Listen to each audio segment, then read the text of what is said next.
So, why Moperc?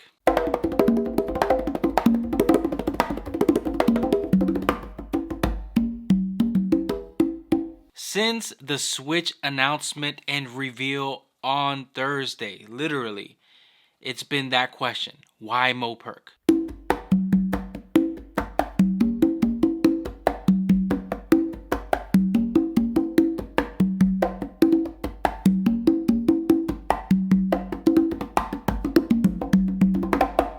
For some people, it's obvious. The craftsmanship, the sound, the build quality, the customization, all the options.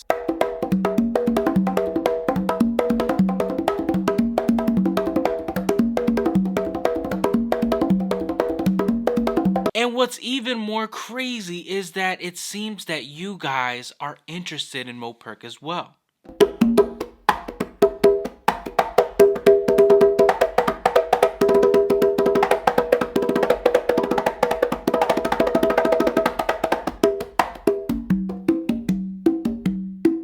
Because since Thursday, since I revealed that I switched to Moperc, over 100 of you sent inquiries wondering about Moperc in over 18 different countries, not including the different types of states in the United States. It's crazy. And what's amazing is that Moperc is a small company. They don't have these drums in a guitar center or even in your local music shop. They don't have them there. But yet you guys are interested. And don't worry, Francis will respond to you, and he will respond with the exact thing that you want. It's crazy.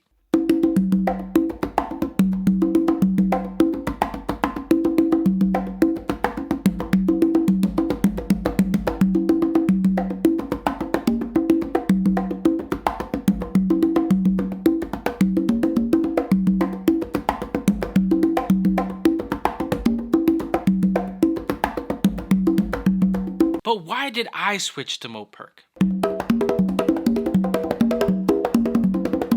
And rather than me telling you personally of everything that I love about them and everything that I love so far about the sound, because it's crazy, I get inspired to play, I wanted to make this video a little bit different.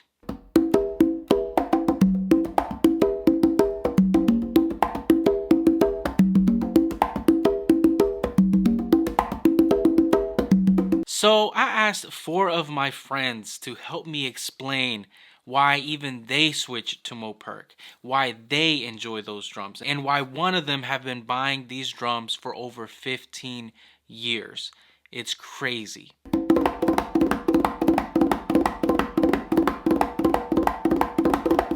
So this video is going to be a lot different, very different format, no tutorials, more discussion, just so you can hear their input, their insight, their experience with the drums. Some of them have had them for many years, some of them just got stepped up last year. So I just want you guys to get some insight, not just hearing it from me. I want you guys to hear honest conversations just so you could think that I'm not trying to influence you into purchasing a drum, or at least, you know, understand where I'm coming from. Yeah, I could have probably switched to LP. I could have, of course, stayed with Mino. Could have gone to Toka or Pearl or any other company at that, because I'm pretty sure this channel has that kind of exposure. But I chose to switch to Moperc because it's just that special to me, and I want you guys to hear you people that watch this channel that enjoy these drums as well. My name is Frank Gerard. I am honored to be interviewed right now from Eric Perez or Perez, however you want to say it, right? Hey, it's all good because I answered to both. But yeah, I've been playing congas seriously since about 1997, right? But it's been a long time, and I'm just honored to be here talking about Moperc today. My name is Mikhail Spears, and I've been playing since 2006, so I'd say about 15 years. I consider myself a rumbero first, not a conguero. However, I do, play with a lot of different bands locally in a conguero sense. But when I do, I always bring my essence of the rumba with me. It's evident in my playing style and my solos that I take, everything. So that's my foundation. So yeah, that's I mean, my teacher's name was Augustine Diaz. I learned from him for a period of 10 years. He's from Havana, Cuba. He's deceased now, so rest in peace. But Yes. that's how I got my start, you know. And that's crazy that you mentioned that, because a lot of people don't understand that there is a difference between just traditional conga playing with different styles and various styles versus a person that approaches the drum in a rumba context. And you could tell the way they slap is different, the way they accent their opens are different, and people don't understand that. And it's crazy that you mentioned that, because like when people ask me like, are you a rumbero, I'm like, nah, bro. Like I wish. Can I try to, hang? Maybe. But there's just people that when they grab, a quinto, or when they grab, just there's a feeling that they have that you can't really translate in traditional playing. And Yes. and some people really don't grasp that. And so I thank you for that, because there are people that really just don't, you know, get a hold of that. Well, my name is Paolo Castagnoli, living down here in Houston, Texas. Proud to be here. Thanks for having me on, Eric. It's a pleasure and an honor. Absolutely. I am a what I call myself, a part-time, semi-pro musician, full-time educator, urban principal, down here in Houston. So, it's been quite an interesting year for us. Yeah. But I'm just a regular guy, just like you guys out there. Love music aficionado, lover of drumming, lover of drums and all things drumming. So I'm excited to be here and hang out with you today, talk about drums. What's up, everybody? My name is Daniel Mendoza. I'm from Southern California, most particularly San Diego, but I've been here in Seattle for about 3 years. I've been playing congas for about 5 years, kind of on and off. And before that, I was a drum set drummer, all just self-taught, sort of learning as I was able to in my time growing up and jamming with other musicians. And in my early to mid 20s, I was introduced to playing the Afro-Cuban percussions, most specifically the congas, and more specifically the folkloric stuff like rumba, bembe, cajones. That's really what brought me into this music. Now I am a multi-percussionist. I lead a salsa and Latin jazz group here in Seattle. And I'm also very involved in the folkloric Afro-Cuban scene here in Seattle. And that's mostly where my focus is that Afro-Cuban music ceremonial scene. That's awesome, man. So when did you first get your Mopercs? So my very own had to have been probably about 15 years ago. Maybe, yeah, about 15 years ago. And I'll tell you the story of how I kind of found the drum and fell into the niche of just falling in love with them. I've been playing for a little while. I'm really a drum set player. That's kind of my main axe. But congas are like, ever since I saw Armando Peraza when I was like 16 in San Francisco, sat on the right side of the stage. He was right in front of me, or SSB Lato was behind him, Raul Lato was up there. Yeah. And I just watched this guy, and I was a trumpet player at the time. I watched him playing bongos, and I just like, how is he getting 120 different sounds out of that drum? And I fell in love with Latin percussion, So my journey has been, it's kind of been my side axe, my side gig. My main thing was always drum set playing, but a long time ago, and this was probably in the mid 90s, a buddy of mine who's down here in Houston, moved now, but his name was James Metcalf. He went to Pace It, and Michelle was there. And Michelle had brought down a bunch of his early tumbadoras, the old mahogany ones. And James bought all of them from Pace It and then ordered a couple more. So we were hanging out, and Michael Spiral was in town doing some clinics at his college. He taught at Sam Jack College here in Houston. We started playing with Michael. We're hanging out, and Michael says, "These are the best drums I've ever played." Wow. And I don't know if you can quote him on that, but I saw it and heard it. Back at home, he's just like, "These are the best drums I've ever played." So I kind of got hooked on that sound at that time. Now, I was a young father of two, teaching, gigging on the side to make enough money to keep the family going and stuff. Didn't really have the cash. But over time, I would pop on Michelle's website, just wait to see when something used would pop up. And I remember the first actual drum I bought from him was a used It was the old Conguero series. It had the little band that stuck out in the middle where they put the plates on it, and it was a Yep, maple yep. drum, and it was 11.75. And I bought that sucker from Amuse, and that had to have been about 10, 15 years ago. And man, when I got that baby, I was like, this is it. This is the drum. I mean, there's so many reasons why, and we can talk that in details later, but I just fell in love with it. And I just started picking and matching and choosing. As time went by, my career was moving up, moved into principalship, made a little bit more money, kids moved out of the house, finished college, me and my wife are on more stable ground. So now I'm like, well, what do I want to do with my money? I've always wanted really good drums. So I got 2 hands to buy some more, and that's just it. That's pretty much the story of the drums. And as you probably know, I've played a lot of drums, and I've owned a lot of drums. The best of the best, all the way from a Cuban, the Kenya, to Matt Smith's, some SOS. I've had a lot of really, really good drums in my hand and in my possession, but for some reason I always gravitate back to this drum. And there's a lot of little small reasons for that, but it's really become my drum of choice and my favorite drum to play. So I got my first set of Mopercs pretty much last summer of 2020. That's crazy, man. Like the most recent ones, man. That's like not even a year. So all right, peep this out. I actually, funny story. I got my cherry Mopercs.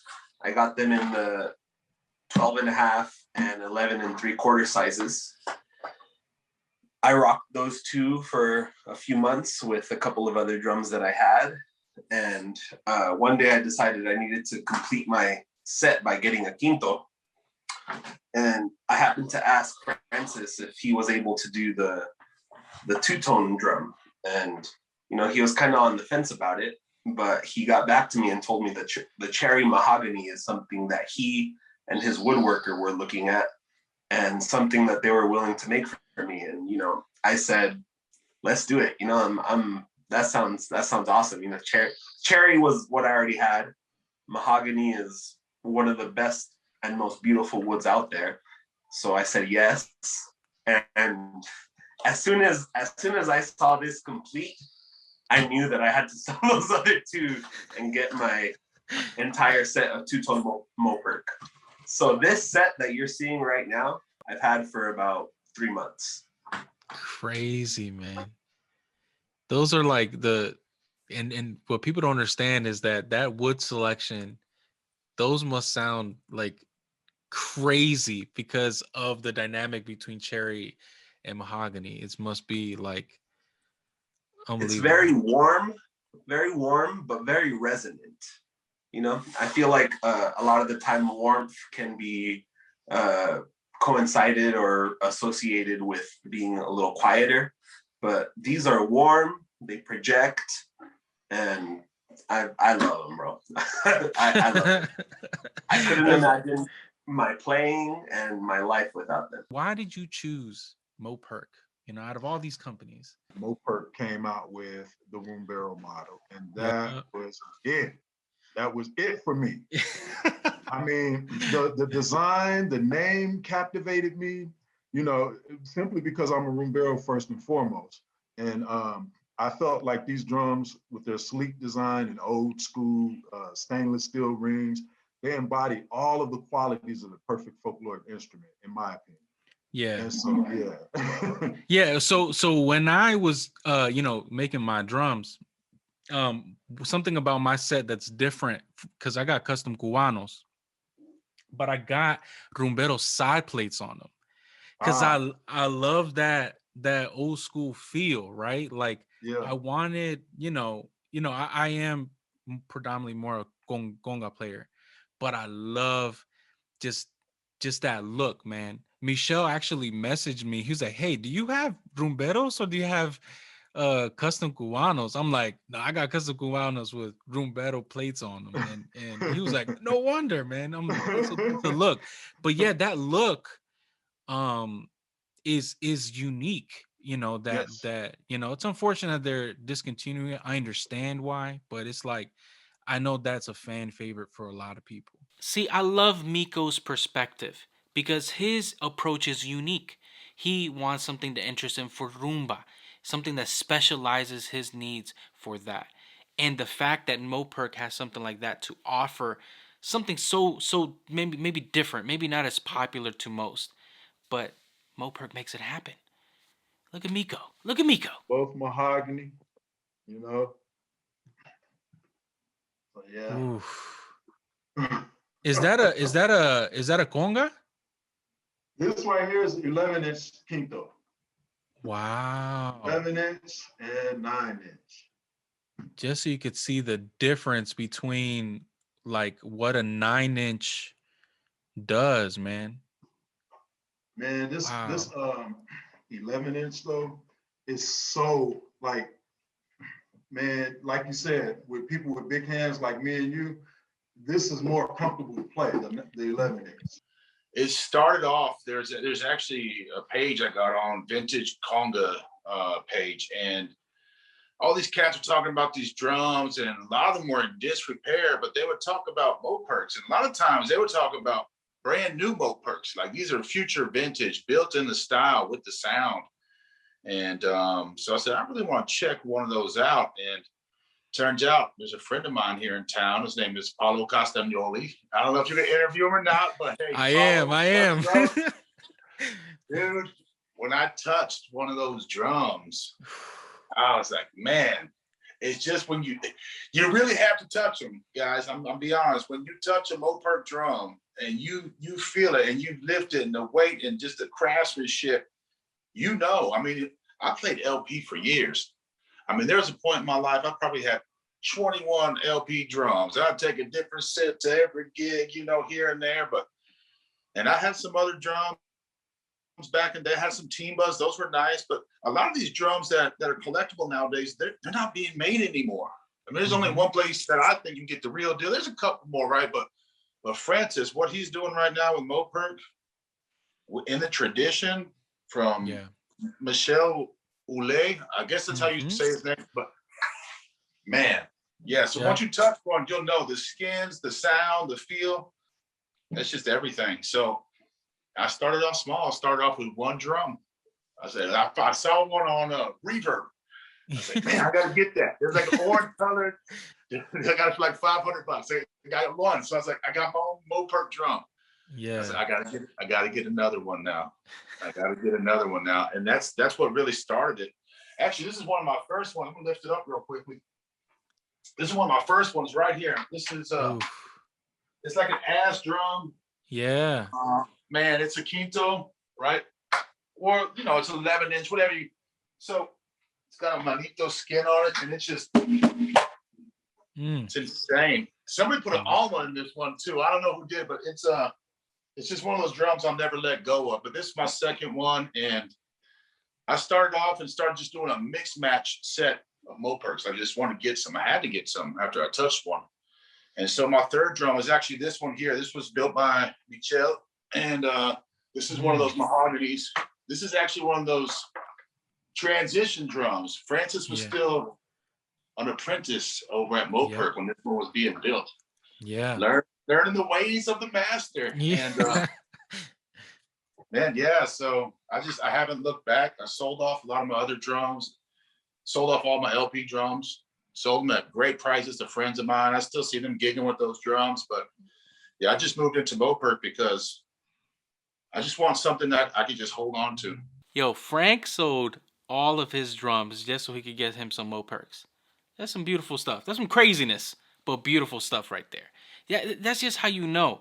You just like when you found something, like I don't see myself wanting to play anything else but these drums. It's just that inspiring. I'm trying to tell you guys, it's that inspiring. There is a sound that comes out of a Moperc drum that I haven't been able to find in other drums.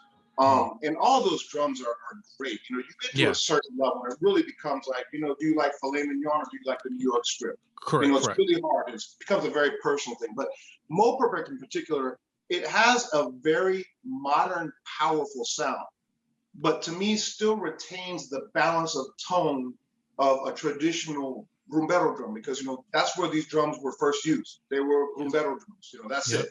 It didn't move even into the pop music culture until later when the soul moved in Havana and they started playing congas in the bands, you know. It was really just street music in the callejons, on the docks, whatever.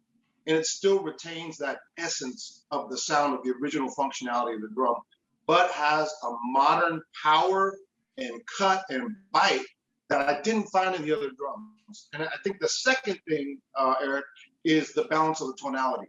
And that's Yes. something I've always struggled with in a drum. You know, you want to get a good slap. Well, you got to crank it up to get the slap, and then you lose the open tone. And then if you tune it down to get a nice open tone, you know, the slaps aren't quite cutting. At a certain point, the bass tone disappears. What I found about Moperc is that pretty much at any level, range that yep. you put it, the balance and tonality from all those three basic sounds is just there. It's just there, and it's balanced just right and sounds so nice. It's crazy because like my first experience was at like a rumba, and I, of course that was that individual's drum. You don't mess with someone else's drum. You can't tune it the way, you know. And I was so like in awe, and that sound stuck with me. I tried to do certain things to try to, you know, muffle the inside of the drum to get some sort of tone that drum had. And when I have them, it's like it came back. Like I was just like, this is crazy. And you know, I was, you know, when I did the sound demo, that was just a little tune. Yeah. When I turned off the camera, I was like, wait, I could play this in funk, like very pop contemporary. I can make it sound very like rugged and authentic, very old Havana, like, you know, like it's so like versatile, and I haven't been able to get that from one drum, you know. Right. And when you end up having multiple drums, it's like it you know, somebody says it could play itself, and that's like really true. Absolutely, yeah. It's crazy, man. I mean, it's something that you, like you said, you know, you won't know until you put your hands on the drum, until you actually feel it and play it. It's something that's really hard to transmit through a video or through talking. But you know, when people who are experienced and have played lots of drums can speak to it and the quality of the drum, then you know it's got to be the real deal. And there's no doubt about it. There's a lot of top-notch manufacturers out there, and I'm just talking about not a manufacturer. Let me rephrase that: top-notch artisans, right? Because the guys that are making the drums really are artisans more than a manufacturer. And I think one thing about Moperc that kind of, for me at least personally, sets it aside is that Michel, it was a genius, and he set up a very modern way of creating the drums to perfection, with more modern tooling and, you know, the stainless steel hardware. And, you know, I got a 94 drum that's been around the block maybe a bunch of times, and it's just as solid as like it came out of, you know, the Fabrica yesterday. So I think he combined, you know, the modern elements of the machinery and the tooling, but still retain that handmade traditional flavor, you know, that of an individual making a piece of art. And that's crazy. You say you have a 1994 Moperc. 94. There's a lot of people that watch this channel that weren't even born in 1994. No. And that drum is still, look at that. Yeah, ancient age, you know, mahogany, the traditional hardware, and it's I've had, like I said, I've had a lot of drums pass through my hand, but I've got three that are marked as like the best drums I've ever played. One's an old Cuban Sonac that buddy of mine bought in Canada from some Primeros, and it just had the skin on it, just had been played to death and just sounds so great. Another one was a funky Matt Smith Honduran mahogany drum he had made that was 29 inches, 12 and a quarter. And this is number 3. Those are the top 3 drums I've ever laid my hands on. So this funky old, you know, 1994 beat around the bush with marks all over the side and everything, solid, like it feels like a tree trunk, and the sound is just phenomenal. It's still intact. Did you guys see that drum? 1994. How many of you were born in 1994? How many of you watch, you know, were in your teens in 1990? Like, that drum still sounds great. Oh my gosh. 1994. Moperc. No crack. No, nothing wrong with the build. Like, come on now. Come on. This is just crazy. Now, to you, is there a big difference? And, you know, because a lot of people that haven't really played on Mopercs, you know, may disagree, but is there a big difference between a mass-produced or factory-made drum versus like a drum like Moperc? Yes, of course there is. Of course there is, man.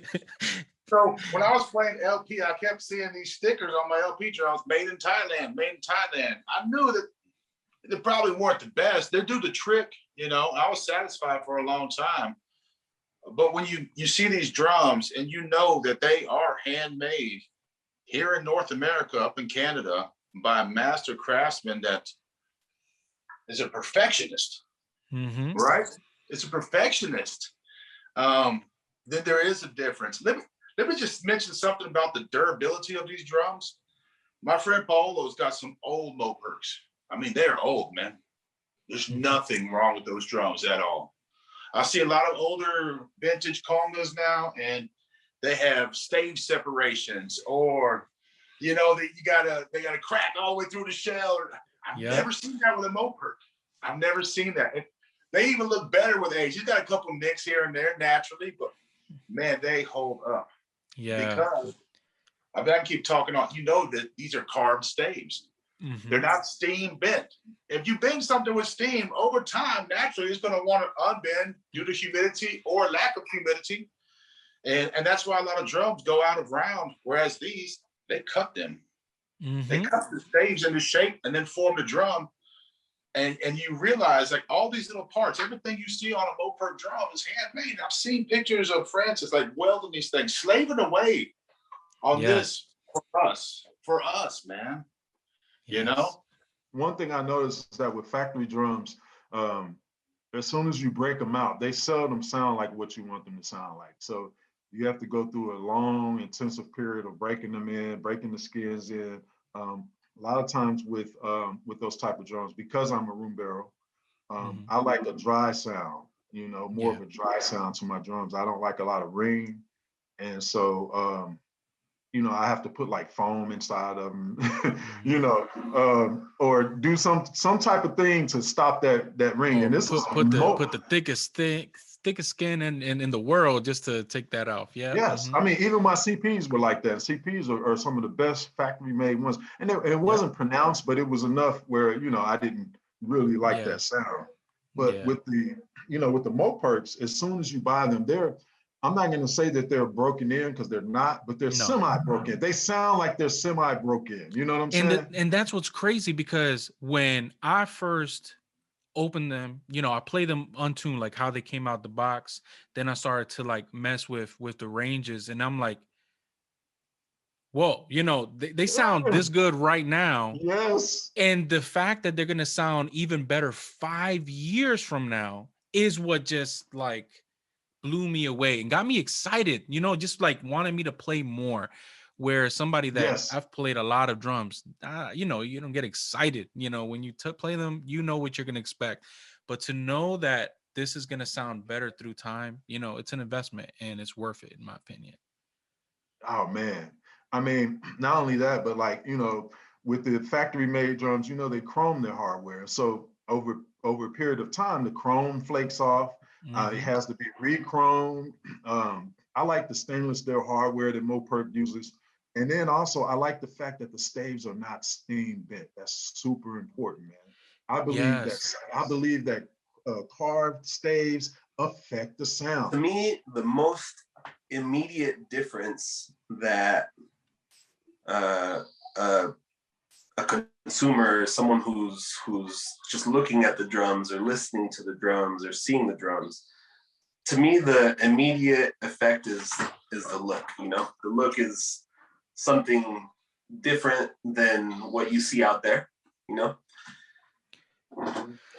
the stains look different than the colors that you see out there.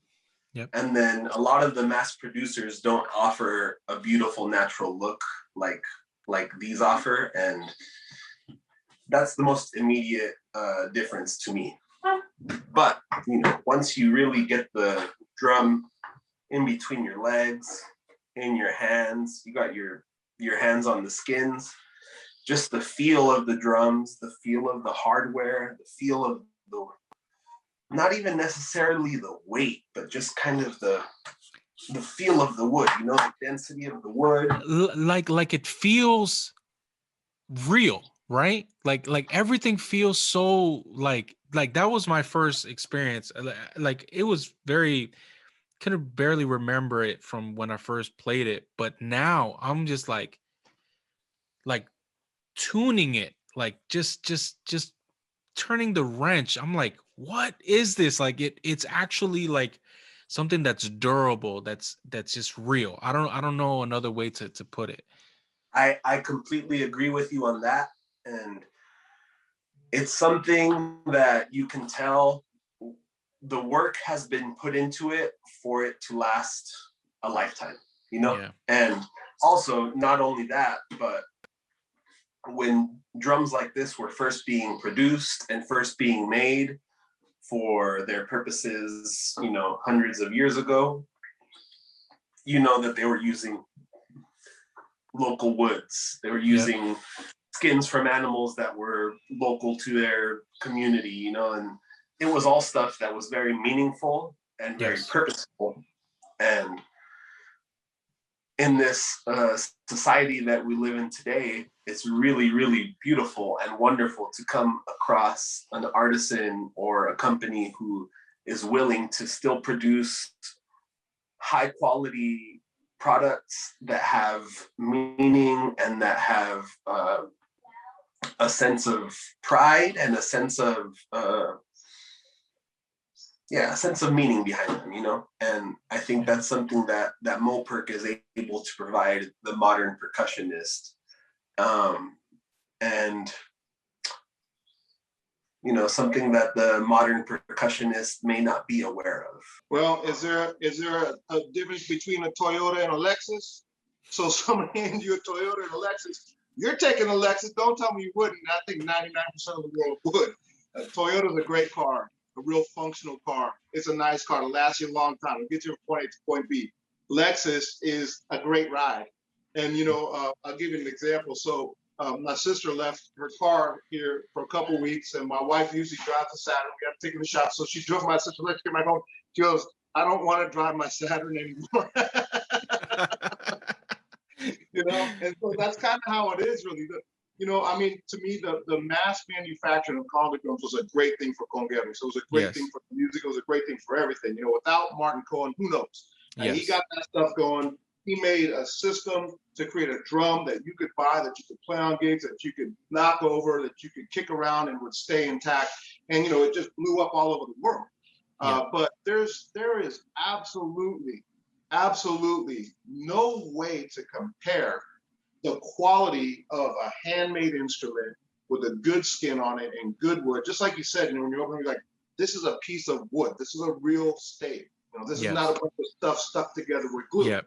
And there's reasons behind that. It's a resonant chamber. It sounds so much better. And like you said, it's hard to get that across in the video, or for somebody who doesn't really sit down and have the drum and actually get to play it. And the quality skins, of course, are the other thing. You can take a good LP or a minor or a you know, even a Matador or whatever, and put a good skin on it. It'll sound pretty good. I mean, it'll sound great, but it won't be at the level of something that somebody made. And I think the big thing that I always see, Derek, is that it's that traditional sound. You know, the tradition. You know, and I've had some great sonatas, played lots of them. I've been to Cuba a couple times. You know, put my hands on some oak beater drums that you just playing. They just have the sound. It's just so phenomenal. You can't replicate that. There's just no way. It's impossible. Yeah, and it's interesting because, and again, these are all tools, and that's something that's very important. Because, you know, I want the best tool for what I do, you know, and if it's gonna help me do my job better, you know, why not, right? But that doesn't mean that those other tools can't help me do the job. Correct. And I think that we should appreciate, you know, mass produced drums companies that do this, and because one, they are a lot more accessible. You know, if I needed a drum today, I could go down to my local music store and get a drum, you know, and that's true. And some people may not see the value in waiting a couple months, you know, waiting to save up some money to get the drums that you really want, you know. And I think that, yes, we could talk about the sound and the quality and all that, which makes a difference. But if I were to see where I could spend my money and what I want to do, how I want to sound like, I'd probably, especially the thing that I like about Moperc, you can make it the way you want, the colors Absolutely. you want, the wood, if it's available, the wood you want. And now, especially like what you said with Francis expanding, if you love synthetic heads, guess what? They offer synthetic options, which is crazy. Absolutely. Absolutely. And it's crazy to think about that stuff. Like you said, you have people that, are just like, and I won't call them naysayers. I just think they haven't been exposed yet. They just don't know. But the people who know, and the people who have played it, I've never heard a person who sat down and played a handmade drum. And that could be an SOS, it could be a regional, it could be anything, that came out of, the New York area or the handcrafters we have today, and sat down and said, oh, I like my own food better. I'm just telling you the truth. I have not met one person that said that. Now they may say, well, it's not worth the cost. And I can make a great debate about why it is. Correct. And why I think it is. It'll hold its value longer. Yep. It's going to last longer. It's not going to have any of the hardware problems, or it's going to sound better with age. It's beautiful. And some of these things will go up in value.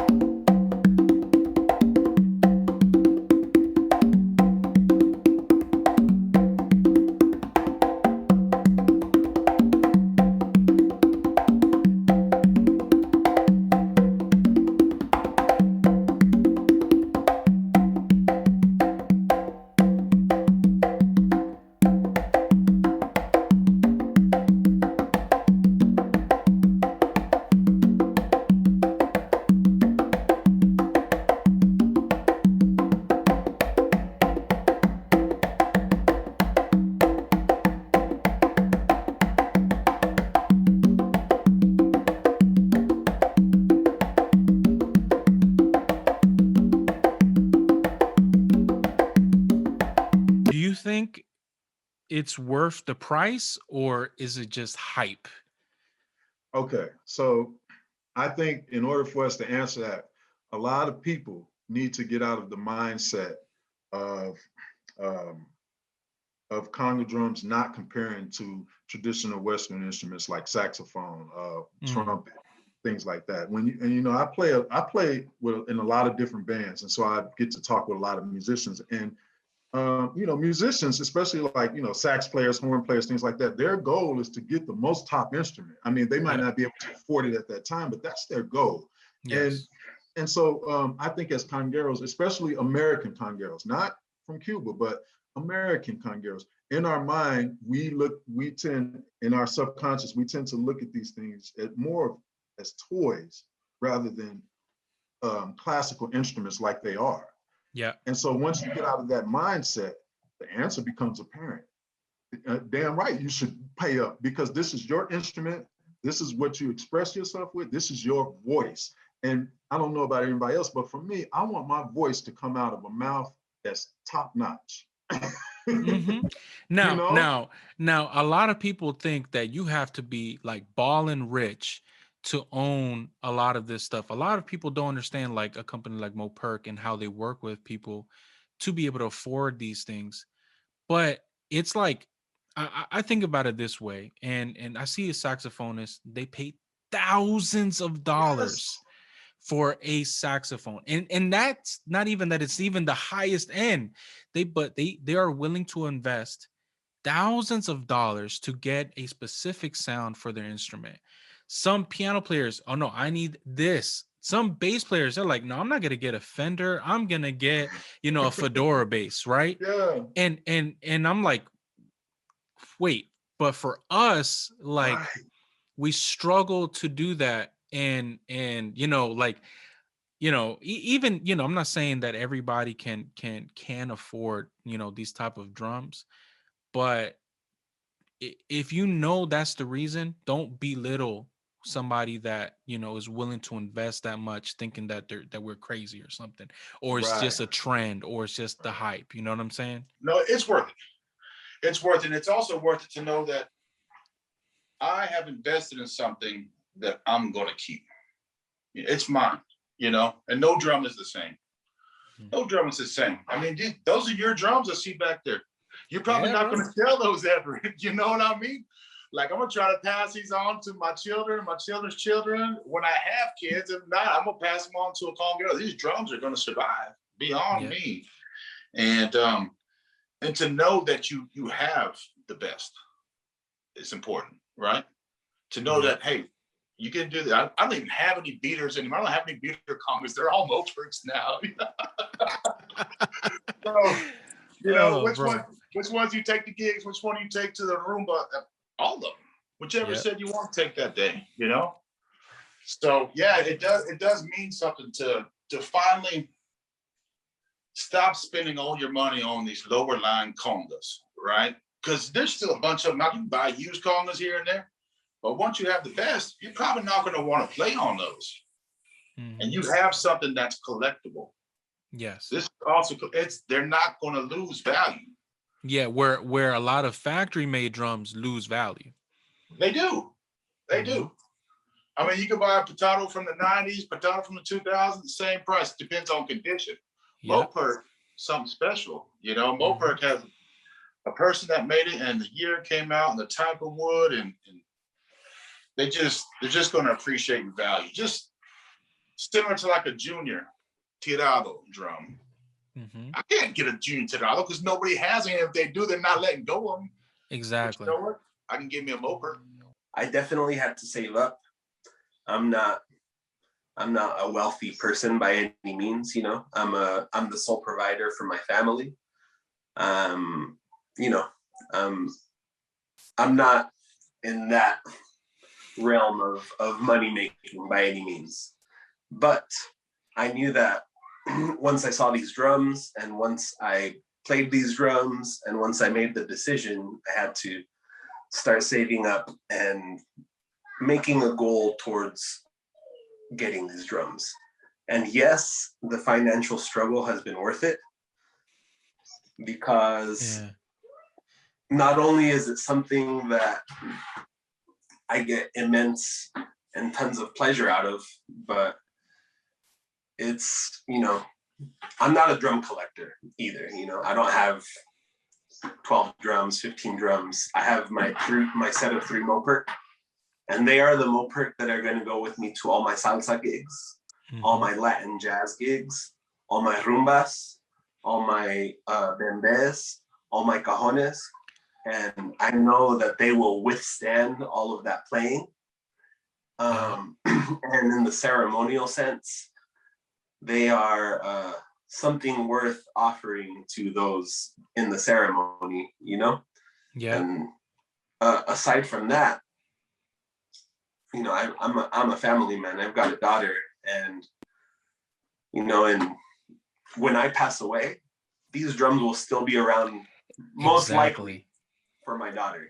Exactly. They'll still be there, and if she makes the decision to sell them once I pass away, whatever. But they will be there for her to remember me by, to have financial prosperity by. She'll be able to have some sort of benefit from these drums in her lifetime with this purchase that I made. So it's a huge investment that I see, not only for my current musical life and my current musical endeavors, but for my daughter in the future and possibly her kids in the future. Because I know a lot of us have seen, Vergara drums and Requeña drums that have been around, 70 or 80 years? Yeah. And those drums were not made nearly to the quality that these were because of, evolutions and technology and everything that we have been through.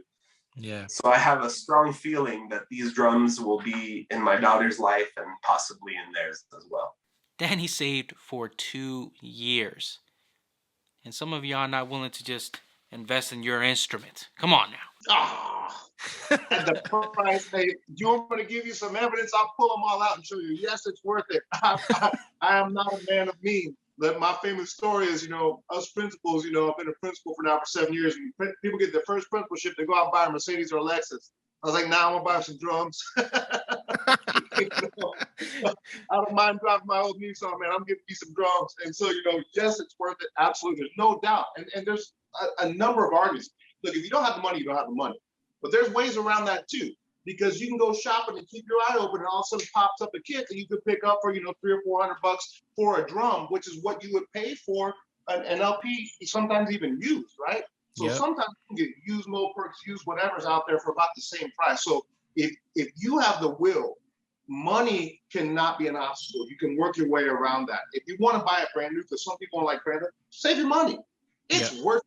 It's absolutely worth it. There's no doubt in my mind. I would take, if I'm a gigging musician, obviously I have to have somebody I can take out and work with, And I spent years, when I was working 4 or 5 nights a week as a drum set player, getting the right drum set, getting the right setup. How easy is it to set up? Is it versatile enough to go from a jazz gig to a funk gig to a Latin gig to a rock gig? All that stuff. When you finally get your kit together, that's your gigging kit, right? But if you are a person who loves music and you are a connoisseur of fine instruments, yes, it's worth it. It's always going to be worth it. And I don't think anybody could make an argument that it's not. They'll say, no, it's el indio, no la flecha. Well, true. You could play on a box and make it sound good. But, if the box cracks, if the box breaks, it's not going to sound good as the solid box. And I guarantee you, if I walk to Cuba today where all these great people playing the Callejon de Jamal, this old drum set, hey, I'll trade you that old Sonac for this real, what do you think they're going to do? They're going to hand me their old Sonac and take the nice newer drum that's sturdier and is built better and is built to last. When you hear so-and-so company is the best, or, these things are, what comes to your mind? Well, I've only heard people refer to Moperc as the best. So I've never heard them say anybody else was the best. I don't really engage in too much talk about the best. And the reason why is because I believe best is a relative term, and it's relative to an individual's taste, Yeah. So you preaching, somebody might like a real wet sound, a real bright sound, and somebody might like a real dry sound, and so of course the people, the drums that sound closest to what they like, they're going to say it's the best. So. Yeah, I agree from that standpoint, because like I'm not a huge fan of like fiberglass congas, I'm not a fan, but there are people that can only play that because that's the sound that they like. They'll play some fiberglass with some synthetic skins, and that's the sound that they want. And they're like, nah, this is the sound that I want. And believe it or not, they make those drums sound better than how if I would play it. They do. And I'm like, you're right. Like, I can't play it that way. How come you're getting that sound and I can't do that? But so, and that's the thing. Like sometimes I may have a preference, of what I like, but to say, mine's is better than yours and yours is better than mine, like, because like, for example, when I switched, because I used to play with like LP drums, but when I went on vinyl, they're like, oh no, LP is the best. Why'd you downgrade? And I'm like, what are you talking about? Like, what's the difference? And now that I'm like, playing Moperc, they're like, oh, you switched to the best. And I'm like, but what does that mean? Like, right. I can say, yes, these drums are the best drums that I've owned, and they sound great, and I just got them, like, but when we try to put companies on a pedestal, I think we completely miss out on the art and the actual playing of the drum. And yes. and you're focused so much more on the instrument rather than the culture, rather than where all this came from, why Yes. Moperc does the drums the way they do, why PM does the drums the way they do, why these companies like LP in the early days, why they were so important. Like we're completely missing out the whole essence, and it's like become a competition. Bent hardware that I've experienced in the past, cracked drums that I've experienced in the past within a couple years of having owned them. And again, referring to the fact that I feel like these drums will last a lifetime, those drums couldn't even last the couple of years of playing and gigging and rumbas that I put them through. And I know that these will, and they'll never let me down. They'll never let my community of dancers and singers and drummers down. Yeah. And they won't let my family down when the time comes, you know. I mean, there's a couple other cats out there, and they're doing their things, you know. But for a company, you know, not just one individual. We're talking about a company that's doing their thing, that's got their stamp of approval on it. It's Francis and those people that work with him, and he's got some great employees. Thank God to help him out now. That way we can get drums in a more timely manner, because these are not things you just churn out overnight. It's not something you press out in a factory, right? Everything is meticulously made, you know, to a standard of quality that is no less than perfection. And so that's what we're talking about. Step up to Moperc. It's not like, oh, I'm just going to go sideways and step sideways to get one. No, you have to step up to get something like this, right? And it is worth the investment. It is worth the time, and it is worth taking care of these drums, because you know they're going to last.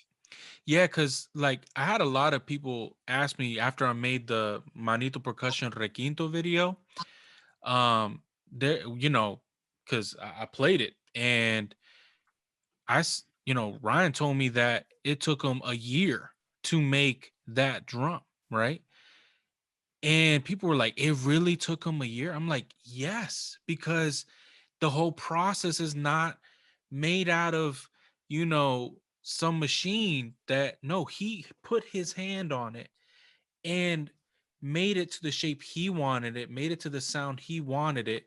The same goes for a company like PM, you know, like they take their time. It's a little bit like, yes, different ways of doing these drums, and they're doing it to their style, but it does not compare to something that a machine made, you know, that really has no soul behind it, no sweat behind it, because nobody's really touching the wood. Nobody's really talking to you about why this is going to be better than that, or why maybe you could try to do this and not that, you know?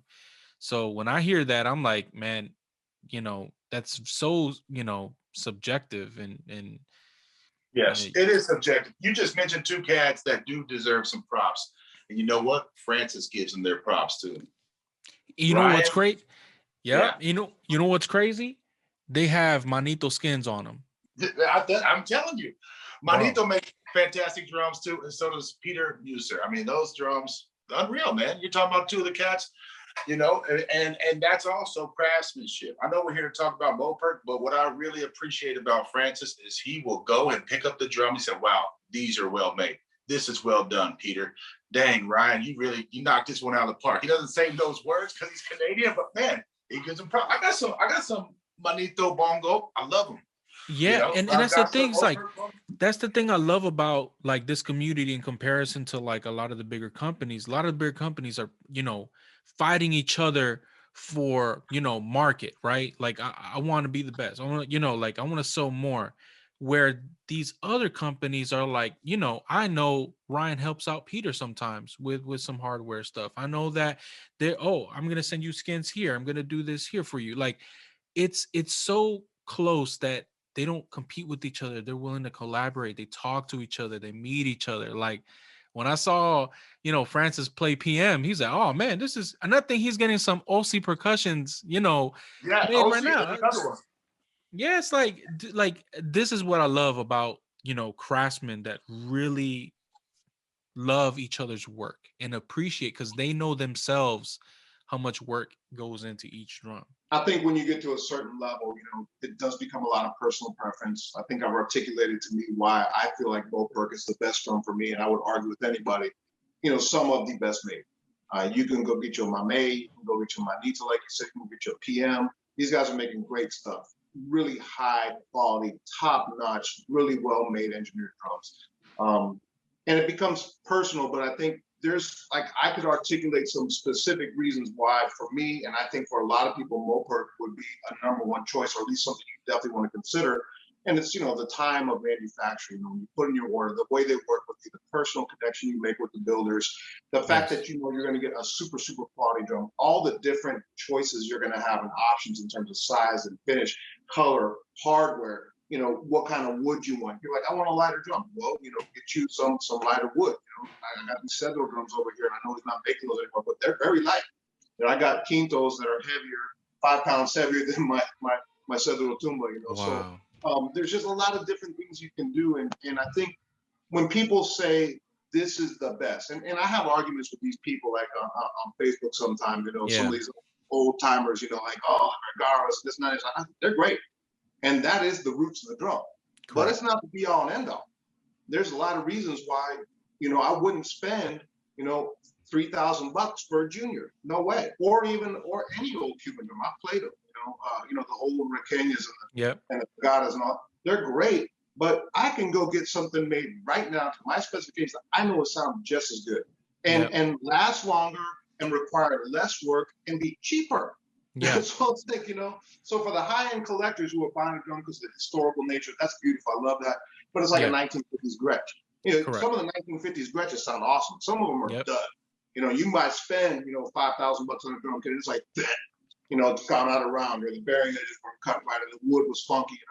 You never know. But with this, and really again to give respect to all the artisans out there, those guys are going to give you a top-notch product every single time. There'll be no questions about it. And it's something that's going to hold value over time. So if somebody say this is the best, well, for you it may be. I wouldn't think that anything at this level could be considered to be the best. There are reasons why it might be better for you. It might be better for somebody else. And then to go with a company just because of the name, the leader. LP did great stuff, but I mean, it's like, there's no way. I'll take these bongos and put them next to some modern day LP bongos any day. Sit down and play them both. Close your eyes and listen. Tell me what you see, what you hear, what you feel. And then tell me what's the best. For me, I feel like my instruments should have the soul of the person who created them. And factory congas are very impersonal. They're very, you don't know who made them. You don't know, and so it's like, okay, yeah, this is a conga, but when I get a conga, for instance, from Moperc, I know that heart and soul has been poured into this particular drum, this individual drum, not collective drum, but just this one drum. I know the heart and soul. I mean, not just that, but like, and I want to talk about Moperc because I love Moperc right now. I mean, Moperc uses the best materials. So, I mean, they're carved wood. We already discussed that. They're stainless steel hardware. The bands are adjustable. That's another thing that people don't understand about Moperc. You can adjust those bands because I had to adjust my bands because of the temperature change. So that's a very good thing. The craftsmanship is top notch. If you look at the glue seams, it's hard to see the glue seams. You can't hard to find them, And you put factory made. You just see just all those glue stains right there. Come on. Yeah, man. And that's very important because like a company like Moperc, they will not give you a drum that doesn't even meet their standards. Like I've had conversations with Francis, and he's like, man, you don't know how many times, like if it doesn't sound the way it's supposed to sound, we have to do another one, and that's rare, but it has happened. Or if a skin that he's mounting doesn't go well, he's gonna reskin it. Right. He's not just gonna give you whatever just because you bought it. It's I think that's something that's you hit it right there, man. I know the process that this took, and I know how long it took to make it. Yes. And it's so worth the wait, man. It is so worth the wait. It's a feeling. It's a feeling that I can't explain, but everybody should experience. Every person that plays conga should experience this feeling where you see your drum evolve from a huge slab of wood to staves that are glued together with the gluing bands around them. Yeah. Just in the raw to it being on the lathe and being, and then I mean just the different steps. And he Francis sends you pictures of it in those stages. Yes. And it's You- like a tease, man. Once you understand that, I mean, it's like your drum becomes almost like a person, you know? Yes. Yeah, man. I every time he would just like, and it's random. He'll send you a picture on the most random time, random day, and you're not expecting it, and then you see, and you're like, whoa, wait, what? Like, this is mine, like this is something that's coming to me. And then like my favorite part was when I saw the drum painted, like when it was just finally painted, and I was just like, no way, like those are mine, like, and that feeling, bro, that feeling Yeah. is true. It is a whole Yes. different buying experience. I think it's a very personal buying experience. You're not dealing with the salesperson, you're dealing with the person that actually makes it. And to know that you're helping somebody like Francis out too, because I just want to speak to that dude. Is a great guy. He's a family man. He's a family man. He stands by his word. He works with musicians. Okay, you get a relationship of trust with him. Now, some people might have the money to buy Moperc all at once. They might say, you know what, I've got the money, let's do this, right? But they're not the cheapest drums, but he works with you. He lets you put a down payment on it and then make payments gradually. Yeah. That's how I got my drums from him. He works with musicians. He is a musician. He's a conguero. If you haven't seen Francis play, he plays, man. Yes. He's one of us. He's one of us that just got lucky enough to take over Moperc. And that's what he does now. And that's why I put so much pride into it. I mean, Francis has traveled to Cuba. He studied with some masters, and he studied with Michel, the master of conga smithing, as I call it. So, yes. And he's a great guy. So reach out to him, man. Get yourself some. Talk to him about it, because he will work with you. Don't think, oh man, there's no way. Like, there is a way. Get one drum at a time if you have to. That's what I did, and just build that collection. It's crazy because it's just the whole experience. Like, he'll send you a picture on the most random day of your drum, and you're like, I wasn't expecting this, and you're like, the excitement. And so it's not just a purchase, it's an experience, in my opinion. Yeah, you're right. You know what? When you buy an LP drum, you just order something out of a catalog. I'm not going to talk bad about the LP, but other drums, you say, you know what? That's the same drum everybody else has. When you buy Moperc, he will send you pictures in the gluing phase, right? It's got the bands around, it's being glued. He'll show you it once it's turned. He'll show you it once he puts the finish on it, and the hardware and the head. I mean, you get out, it's a phase, but you're like, oh, you start just getting anxious too. When's it going to come? And you know he's busy, but he's working on your drum, and he shows you that, and he signs his work. There's something about having an artist sign his work. Just like a fine piece of art, you will get a signature inside of every Moperc drum. That's his stamp of approval. Everything reverts back to his sense of pride in what he does, and the reason why he does it. And I don't even know if you can see inside of these drums, man, with the camera right here, but don't let me drop my Moperc, but there's always a signature somewhere in there. I don't know if you can see it. Yeah, I see it. But man, there's something different about the experience that you're talking about too. Just all that leading up to it. Like, he'll even show you your stack of wood. Like, I've got some mahogany, or I've got some walnut. I've got that ash for you. I've got, cherry and stock. And you're like, yes, I want that. I want my drum. I want to be different. Yeah. There's a cat we know, Danny Mendoza. He started the Step Up to Moperc page. Have you seen his drums? He's got, bro, dude, crazy. I'm actually gonna talk to him after us. Like, I'm like, dude, he's got those two-tone. I won't ruin it. When y'all see those drums, you can get those drums too, custom made. Yes. You can say, Francis, I need this size, I need that size.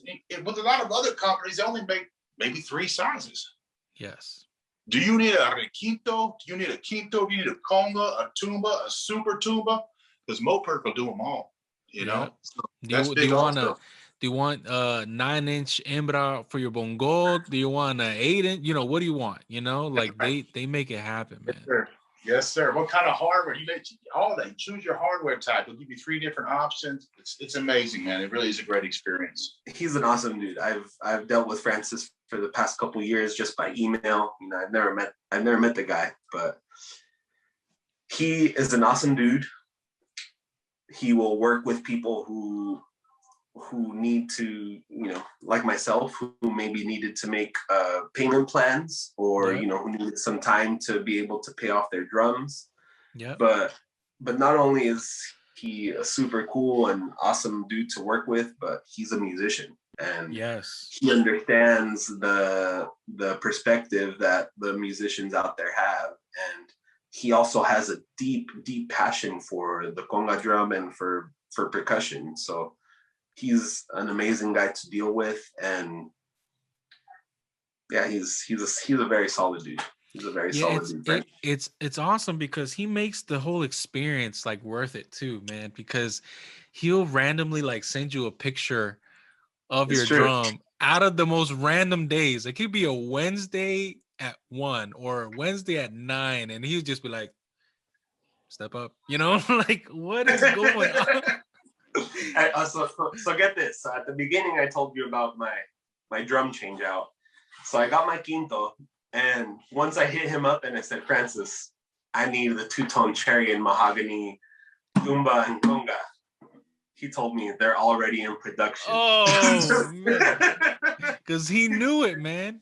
He knew I was going to go for it. He knew it because like that's the thing. Like he must have the best job ever because he gets to play all of these drums, the art that he makes along with his great team. Like it's awesome. He makes the whole experience like it's just different. It's just, you know, I don't know how to explain it, but it you know, being able to work with them now, like it's a whole different view on just drumming, you know, in my opinion. And with how many companies are you going to be directly dealing with the proprietor of the company? There you go. You know, there you go.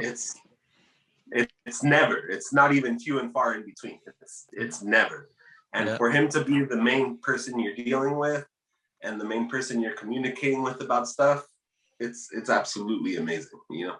Yeah. And you know, not only the fact that he's a musician, but once you get to know him a couple emails or, you know, by being friends with him on Facebook, you see that he's a family man. He's really a small business owner, you know, and he's not like someone out of reach, you know. He's someone who's the same as the rest of us musicians and the same as the rest of us who are buying his product. So and I feel like you know, I don't think he's a person that's trying to like screw you over, right? Like he's not trying to, you know, take you out of your money, you know, and that's what's like what's awesome that I'm hearing from him, especially like this relationship me and him have built. It's like, man, this is how he is with all of his customers, and I'm like, true. It's amazing, man. I love it. You know what? Another thing that people need to realize is that Francis will work with you. Like for instance, with my 9-inch, you know, I had approached him after the deadline, after the price increase. And I was like, man, you know, because he increased the price of the mahoganies. But he said, you know what? I got this personal drum that I've been, you know, making for myself, but I would be willing to sell it to you for the price that you were going to buy for Ash. So he basically sold me that 9-inch drum for the price of an Ash drum, which is a good almost $400 to $600 discount. But but you know, like he had biscuits in it. Well, not biscuits, but like I forgot what it is. Like when the stave is too short, and then you use another stave. And you To me, I feel like that adds a lot of character to the drum. Yeah, man, it's yours, man. It's literally, you know, your look, your vibe. First and foremost, it is also the people that you work with. When you start talking to Francis, I want you to know he's a good person. That's buena gente, as they say, right? That's important. That's important to me. I want to support somebody like that. I mean, those big corporations. I mean, look, LP was sold a long time ago, right? who knows who owns them? Is DW owns them? Who knows? Yeah, it's DW. Yeah. Come on, it's all like Yeah. one giant company. I mean, it is, right? It's all like one Yeah. giant company now. But when you get that experience, like you're talking about with buying from somebody, talking about your options, going through everything, him working with you, right? Doing payments, things like that, if you need to do that, right? And then also knowing that you're getting something that is solid. I mean, you could take these drums apart and look at every seam. I mean, it is a matter of perfection. I got this drum here. Francis, he's like, man, your drum looks like one piece of wood. He did it so well. He's like, it looks like one piece of wood, man. It's like It really does. There's no seams. The grain just all looks so beautiful, man. And it's actually staves, though. It's these cut staves that he makes. It's just a matter of quality. The sound is tremendous. It's special to hear other people respond the same way I felt experiencing talking to Francis, the owner, the guy that's really pushing this business and still maintaining that spirit of Michel. It's crazy because, man, it's just awesome. I don't know, when you find a good person, when you find somebody that literally has a business, you want to do it all for them. You want to help them out. You want to hope that they succeed and want to make sure that they get their blessings and get their successes because, man, they deserve it. And Francis is one of those, and everybody that works with him, everybody at Moperc, everybody that has a hand in all of this, they deserve all that help. They deserve our business. They deserve our inquiries, our desires. And it's crazy because some people save up for years, and Francis makes it happen. He helps you out. He knows, he understands, and it's because he wants you to have his drums. I bought this from a friend of Francis. I hooked him up in Canada, got it for a good price. It's super heavy. This thing's like almost 30 pounds, but it was left in the shop by Michel back in the day. And then Francis, like, that's one of the first drums I turned when I got the shop. You know, the Cedro right there, man. Oh, like just. I mean, you look at the wood, you know, I mean, just look at the wood. Wow. And you can probably tell from just, you know, it's, yeah. Wow. I'm not doing that with this little 10 ass over here. This thing is heavier than this big old tuba over here. For real. I mean, it's heavier. But the sound of the drums is just so great and phenomenal. You know, it's just, it's a joy to play, you know, and I have a very stressful job in life, you know, urban school principal, my wife's an urban school teacher. We have stressful jobs and there's certain things that just, you know, I look forward to every weekend, and whether I'm out on a gig or it's my friends in the backyard, it's playing my drums. It's been my peace of mind through the pandemic. It's been my peace of mind through my career. It's something I always go back to. So when you talk about the value of the investment, you're not just investing in a drum, you're investing in a life, in a lifestyle, something you want to do. You know, you love drumming. It's obvious that when we watch you and we've seen you, it's like, wow, that dude's so passionate about it and has invested so much time into it, your recordings in your studio. And I've seen the evolution of it over the years. It's just like crazy, man. I'm just like, wow, look at this cat. He's just all in. And you're doing something that nobody's done, right? Yeah. You have created something that's very unique to you, and it's your passion that drives it. And so, you know, why not spend the money? That's your passion. This is not just a little toy that you ride around on the weekends, you know, in your backyard. This is life. It's energy. It's spirit. And for that, I mean, there's no substitute. You can't change money for that. Man, Eric, I just want to thank you personally for, I've learned a lot from you over the past 2 years or so with your videos and stuff, man. So I thank you, man, for your contribution.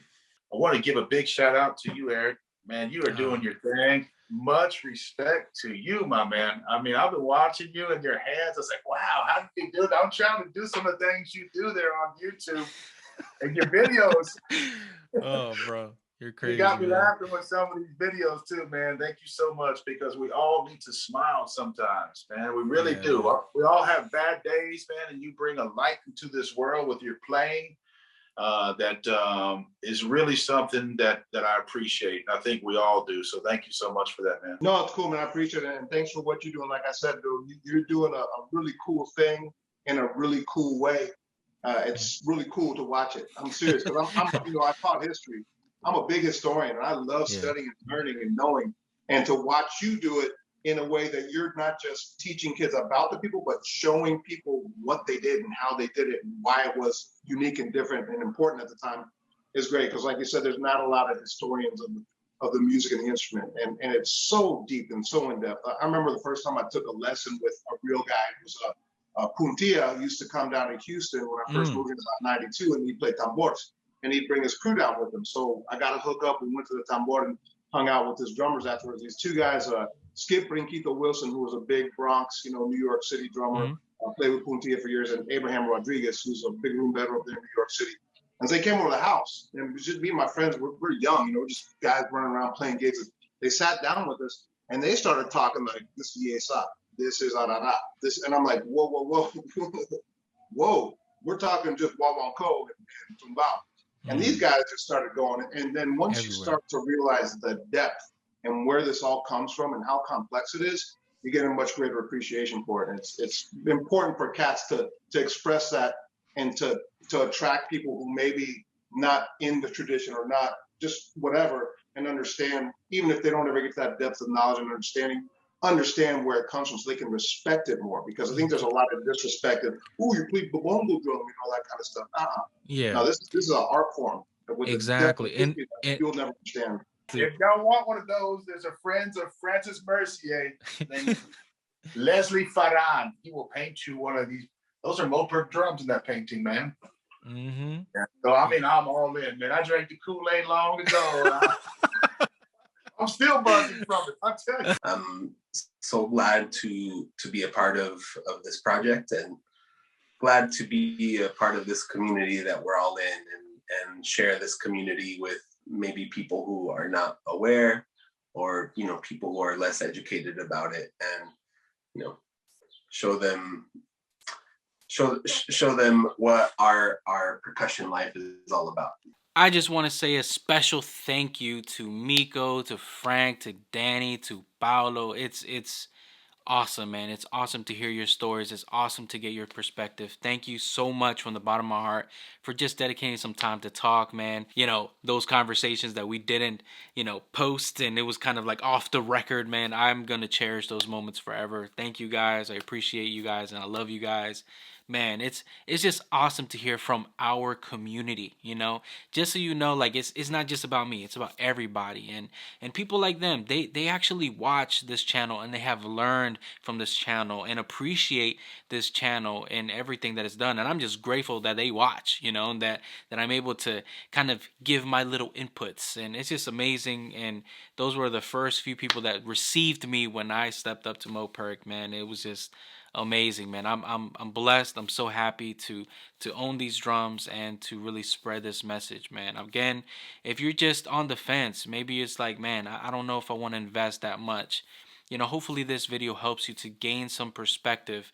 Not just from me. I'm now a YouTuber, I guess, or an influencer, and maybe I'm just not trying to persuade you, but just trying to give you some clarification on maybe where you should invest your money in, invest your instruments in, invest your time in. Just hearing them just solidifies all the reasons why I switched to Moperc, and it's amazing. Trust me, I'm inspired to play, and I haven't felt inspired to play in a long time. Trust me, when you've been playing drums as much as I have, it's just there comes a point where you already know and expect the kind of sound you're gonna get. But when you get a drum that kind of just talks to you back, oh man, it's a beautiful thing, man. So please, if you can, step up to Moperc, contact them. I'll put all the information down below. Trust me, Francis works with you. He's an amazing guy, awesome person, man. Important to our community. Just like Ryan from Manito Percussion is important. Just like Peter Musser from PM Percussion is important. Just like Miko, 63rd Street Cajones, like Andy Vernon for Corazon Cajones. All these artists and makers, all these people that just put their time, their sacrifice, their efforts, their money to be part of this community, man. They're all amazing, and it's awesome to just be a part of this, man. I love it. Let's step up. All right, y'all. I'll see you guys in the next video.